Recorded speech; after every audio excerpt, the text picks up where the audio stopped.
నమస్తే, welcome to Leo. Vijayasai Reddy పోతూ పోతూ ముందే హింట్ ఇచ్చేశాడా? వల్లంనేని అరెస్ట్ ఏదైతే ఉందో, గతంలో విజయసాయిరెడ్డి తన రాజ్యసభ సభ్యత్వానికి అదేవిధంగా వైసీపీ పార్టీకి రాజీనామా చేస్తూ అదే రోజు ఒక మంచి హింట్ ఇచ్చాడు. కానీ వైసీపీ నేతలు దాన్ని పసిగట్టలేదని చెప్పుకోవాలి. అది ఏంటి అంటే, ఏదైతే వివేకానంద రెడ్డి గారి హత్య సమయంలో గుండెపోటని ఎందుకు చెప్పారన్నప్పుడు నాకేం తెలియదు, అవినాష్ ఏం చెప్తే అది చెప్పాను అని చెప్పడంతోనే ఒక మంచి హింట్ ఇచ్చాడు. అది కాక ఇకపై కార్యకర్తల కోసమే 2.0 అని చెప్పేసి జగన్ ఏదైతే అన్నాడో ఖచ్చితంగా అది చేయడనే అర్థం. ఎందుకంటే ఈరోజు వల్లభనేని అరెస్ట్ విషయంలో కూడా జగన్ ఏం స్పందించాడు అనేది కూడా ఇప్పుడు చూస్తున్నాం. ఎక్కడ కూడా స్పందించినట్టుగా దాఖలాలు లేవు. అయితే ఈ విధంగా విజయసాయిరెడ్డి తప్పుకోవడాన్ని ఎలా చూడాలి? పూర్తిగా వైసీపీ పార్టీకి సంబంధించి అరెస్టులు స్టార్ట్ అయినట్టేనా? దీని గురించి మనతో మాట్లాడడానికి సీనియర్ జర్నలిస్ట్ దుర్గా కుమార్ గారు ఉన్నారు. వారిని అడిగి తెలుసుకుందాం. సార్ నమస్తే. సార్ నమస్కారం. జగన్ మన వీక్షకులు కూడా.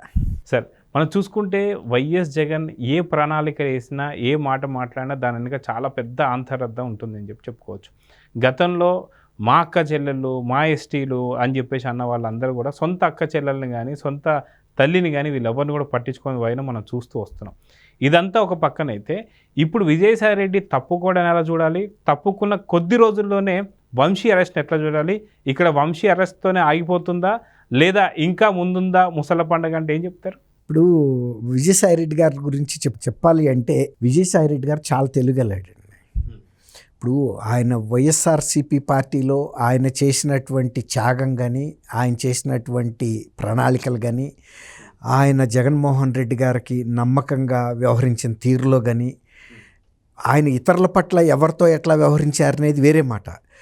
పార్టీ పట్ల కానీ, పార్టీ అధినేత పట్ల కానీ ఏ కష్టం నష్టం వచ్చినా ఒక పర్వతంలాగా నిలబడ్డాడు.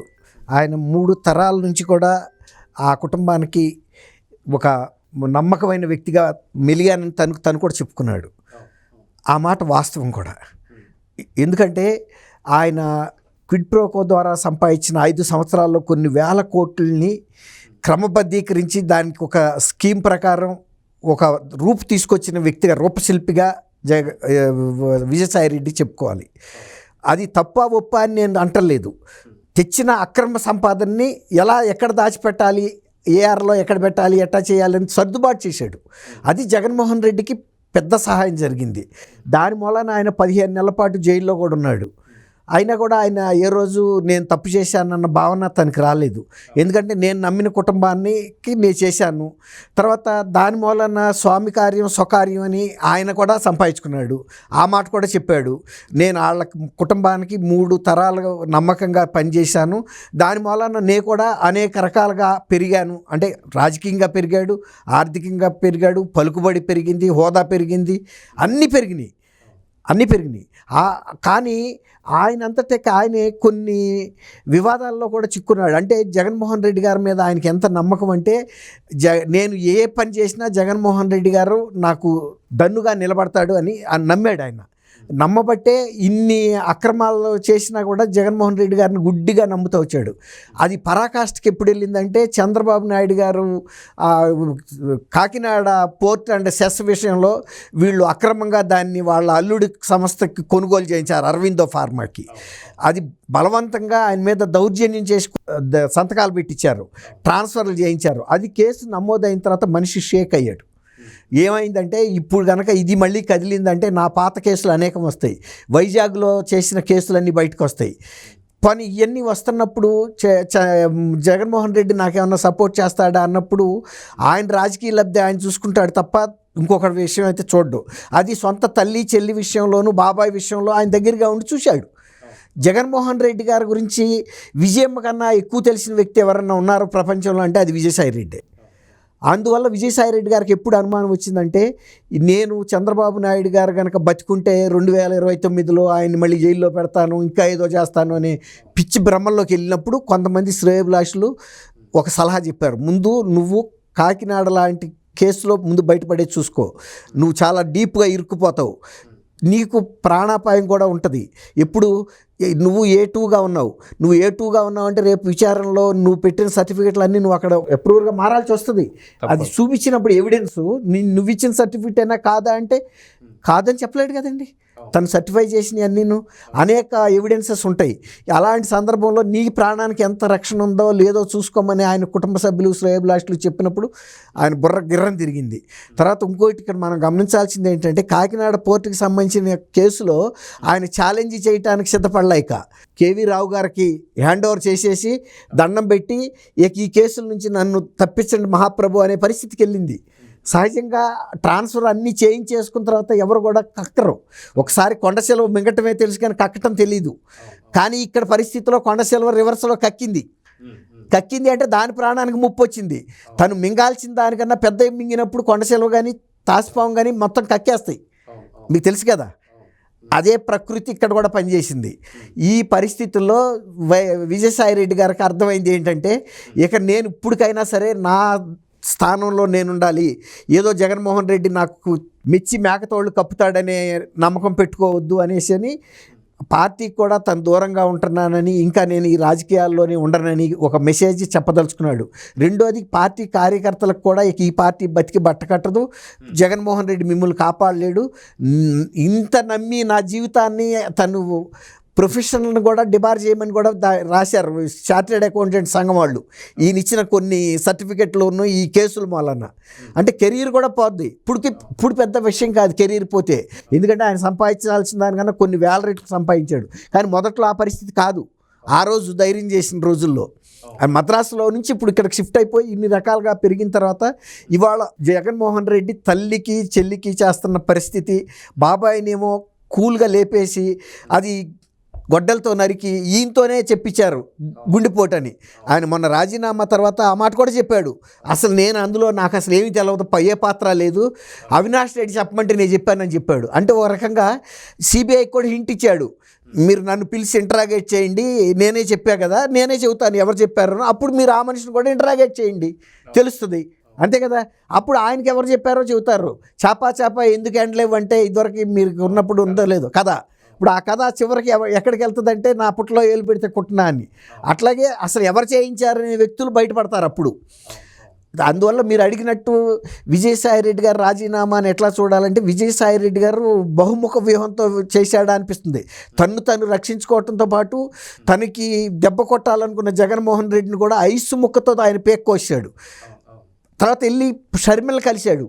3 గంటల పాటు భేటీ 3 తరాల్లో జరిగిన అంశాలని 3 గంటల్లో చెప్పి నీ పరిస్థితి నా పరిస్థితి ఒకటే, అసలు నేను నీ బిడ్డలకు వ్యతిరేకంగా ఆస్తుల విషయంలో చెప్పిన దొంగ సాక్ష్యం నన్ను మెడ మీద కత్తిపెట్టి చేయించారు తప్ప నేను చెప్పలేదు, అసలు 45 నిమిషాలు చెప్పి నాకు అబద్ధాలు ఏమేమి చెప్పాలో కూడా డిక్టేట్ చేశాడని చెప్పాడు.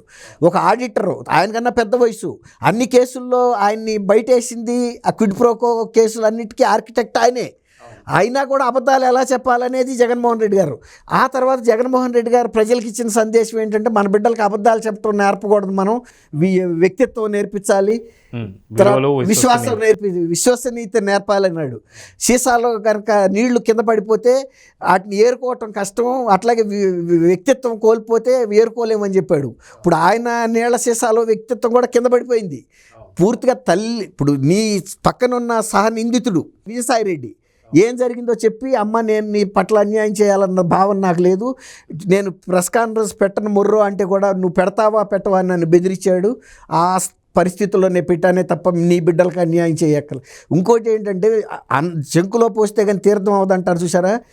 జగన్మోహన్ రెడ్డి గారి విశ్వసనీయత గురించి ఆయన వ్యక్తిత్వం గురించి ప్రజలు ఎలక్షన్ నాటికే గమనించి ఆయన స్థానాలన్నింటినీ తగ్గించారు. ఇప్పుడు మళ్ళీ షర్మిల గారు కూడా ఏం చెప్పిందంటే ఇతను ఎంత నీచుడంటే ప్రజల సొమ్మే కాదు సొంత మేనల్లుడు మేనగోడల సొమ్ము కూడా తినడానికి తెగబడిన వ్యక్తి ప్రజల సొమ్ము ఎందుకు తినడు, వాటన్నిటి మీద కూడా విచారణ చేయాలి. అసలు ఇలాంటి వ్యక్తిని జీవితంలో కిందట ఎలక్షన్లో డాక్టర్ సునీత గారు కూడా చెప్పింది, ఇవి చెప్పారు, ప్రజలు కూడా విశ్వసించబట్టే దూరంగా పెట్టారు. ఆఖరికి మళ్ళీ విజయం గారు కూడా ఏం చెప్పింది, నా కొడుకు చేసిన పని వలన నేను భారమైన హృదయంతో వెళ్ళి కోర్టు గదిలో నిలబడాల్సిన పరిస్థితికి వచ్చిందని చెప్పింది. అట్లాగే ఆయన ఏమన్నాడు, ఒక్కన్ను ఇంకొక కన్ను పడవదని చెప్పాడు. ఇప్పుడు షర్మిల ఏం చెబుతుంది, ఇద్దరం 2 కళ్ళు రాజశేఖర రెడ్డికి కానీ నా కన్ను మాత్రం పూర్తిగా పొడి చేశాడు, నాకేమీ ఆస్తులు దక్కనివ్వలేదని కూడా చెప్పాడు. ఆ విధంగా ఇప్పుడు విజయసాయి రెడ్డి గారు చేసిన పని వలన మొత్తం ఒక స్ట్రాంగ్ మెసేజ్ కార్యకర్తలకి, నాయకులకి, ప్రజలకి అందరికీ వెళ్ళింది. అసలు జగన్మోహన్ రెడ్డి అనే వ్యక్తిని కనుక ఎవడు నమ్మినా మోసపోక తప్పదు, నాశనం కాక తప్పదు. అది తల్లా, చెల్లా, సొంత బాబాయ, లేకపోతే 3 తరాలుగా పనిచేసిన ఆడిటరా, ఎవరన్నా. కాబట్టి ఇంకా ప్రజలకి స్పష్టత అయితే వచ్చేసింది. అప్పటికే ప్రజలకి తెలిసింది. కానీ ఇంకా భవిష్యత్తులో కూడా ఇక ఆయన బతికి బట్టగట్టి పార్టీని నడుపుతాడు, ప్రజలు నమ్ముతారు. ఇంకా ఆయన ఇంకా కళల్లో ఎక్కడున్నాడంటే 2029లో గెలిచి ఇంకో 30 ఏళ్ల పాటు పరిపాలిస్తానని ఆయన కళల్లో ఉన్నాడు. కలగంటం తప్పులేదు, కానీ ఆచరణాత్మకమైన కలగనాలి. నీ పరిపాలన 5 సంవత్సరాలు నీకు ఇచ్చినందుకు 151 స్థానాల నుంచి 11 స్థానాలకు తీసుకొచ్చారు. ఇప్పుడు విజయమ్మ గారు, షర్మిల గారు నీ పక్కన తిరిగిన సహనిందితుడు చెప్పిన తర్వాత ఈసారి ఆ 11 సీట్లు కూడా ఇస్తారన్న నమ్మకం అయితే నాకు లేదు. జగన్ గారు అంటే మీరు అన్నట్టుగా లాస్ట్ పాయింట్ ఏదైతే ఉందో 11 స్థానాలుగా, అది కూడా 39% ఏదైతే ఓటు పర్సంటేజ్ వచ్చిందో ఇది కూడా ఏపీ ప్రజలు నమ్మడం లేదు. ఇది కూడా ఎక్కడో దొంగ ఓట్లు గుర్తించుకోవడం కానీ, లేదా ఖచ్చితంగా ఈసారి జగన్ మళ్ళీ వస్తాడేమో అనే భయంతో వేసిన వాళ్ళ ఓట్లు ఎక్కువ ఉన్నాయి. అది వాస్తవం. ఇప్పుడు మీరు అన్నమాట జగన్ భయపడ్డారండి, ఇంకా మళ్ళీ వచ్చిన తర్వాత వేధిస్తాడని. లాస్ట్ టైంలో కూడా 151 స్థానాలు వచ్చాయి కాబట్టి ఈసారి 175 అంటున్నాడు. ఏదో చేస్తుండొచ్చు పోలింగ్ బూతుల్లో, వీడికి ఓట్లు వేయలేదని చెప్పి తెలిస్తే మమ్మల్ని ఏమైనా చేస్తారేమని భయపడే ఓట్లు వేసిన వాళ్ళు ఎక్కువ, లేదంటే 20% కూడా వచ్చి ఉండకపోవచ్చేమని చెప్పి కొంతమంది విశ్వసనీయ వర్గాలు. నేను ఒక సింపుల్ ఎగ్జాంపుల్ చెప్తా జగన్ గారు. నేను ఊరి నుంచి వచ్చిన మనిషిని కాబట్టి, సపోజ్ ఒక పామే వచ్చింది అనుకోండి, జనం అందరూ చుట్టుముట్టి ఉంటారే తప్ప అది చచ్చిపోయిందని పక్కాగా కన్ఫర్మేషన్. ఇప్పుడు మీలాంటి మనిషి ధైర్యంగా అలా వెళ్ళి దాన్ని చంపి తలంతా చితక పొడిచిన తప్ప బయటకు దగ్గరికి వచ్చి చూడరు. అట్లాగే పాములాగానే భయం జగన్మోహన్ రెడ్డి అంటే. ఇప్పుడు అతను పతనం అయిపోయాడు, ఇక అతనికి భవిష్యత్తు లేదు, సొంత కుటుంబంలోనూ అతనికి ఆదరణ లేదు, సొంత జిల్లాలో లేదు, సొంత నియోజకవర్గంలో లేదు. అసలు అతను విశ్వసనీయమైన వ్యక్తే కాదని జనాలకు తెలిసిన తర్వాత ఇంకా ఈ 11 సీట్లు ఇందాక చెప్పారు కదా, ఆ పర్సంటేజ్ ఆఫ్ ఓట్లు కూడా రావండి. ఇప్పుడు పూర్తిగా అర్థమయ్యాడు అతని స్థాయి. భయపెట్టాడు, నే గనక ఇప్పుడు భయపెడుతున్నాడు, నే గనక వచ్చానో మళ్ళీ మీ అందరినీ వేసేస్తా, నాకు వ్యతిరేకంగా ఉండే అవన్నీ ఏంటంటే దాన్ని ఏమంటారంటే అది ప్రేలాపన అంటారు చూసారా. జబ్బు చేసినప్పుడు కొంతమంది వ్యక్తులు తెలియకుండా మాట్లాడుతుంటారు. అలాంటి ప్రేలాపనలే తప్ప ఇక అతను లేచేది కాదు, నిలబడేది కాదు. కాబట్టి ఇప్పుడు ప్రజలు ఎవరైతే పర్సంటేజ్ కొంతమంది భయంతో వేశారో వాళ్ళు కూడా ఈసారి వేయరు. సో చూద్దాం సార్. ఖచ్చితంగా విజయసాయి రెడ్డి ముందే తెలుసుకొని వెళ్ళిపోయాడు. వెళ్తూ కూడా హింట్ ఇచ్చాడు. ఏదైతే ఇప్పుడు జరిగినటువంటి ఒక వల్లభనేని వంశీ కావచ్చు, రేపొద్దున కొడాలి నాని కావచ్చు, లేదా ఆర్కే రోజా కావచ్చు, ఎవరైనా కావచ్చు, సో అందరూ కూడా తగు జాగ్రత్తగా ఉండాలి. కానీ జాగ్రత్తగా ఉండాలని చెప్పి జగన్ ఎక్కడ చెప్తలేదు, భయపడొద్దు అంటున్నాడు. అంటే దాని అర్థం ఏంటంటే ఖచ్చితంగా అరెస్టులు ఉంటాయి, కానీ మీరు భయపడవద్దు అన్నట్టు మాట్లాడుతున్నారు. సో నిజంగా వైసీపీ క్యాడర్ దీన్ని ఎలా తీసుకుంటుంది, నాయకులు ఎలా తీసుకుంటారు, జగన్కి దగ్గరగా ఉంటారో దూరంగా ఉంటారో చూద్దాం. వాళ్ళ జాగ్రత్తలో వాళ్ళు ఉంటారు. జగన్ గారు ఇది ఇదివరకట్లాగా నమ్మి మోసపోయే పరిస్థితి ఉండదు. మోసపోవాల్సిన వాళ్ళంతా మోసపోయారు. కుటుంబం పోయింది, బాబాయ్ పోయాడు, సహనిందితుడు రియలైజ్ అయ్యాడు. ఇక ఇప్పుడు మోసపోయేది ఎవరుంటారు. సో నమస్తే సార్. నమస్కారం జగన్ గారు, మన వీక్షకులు.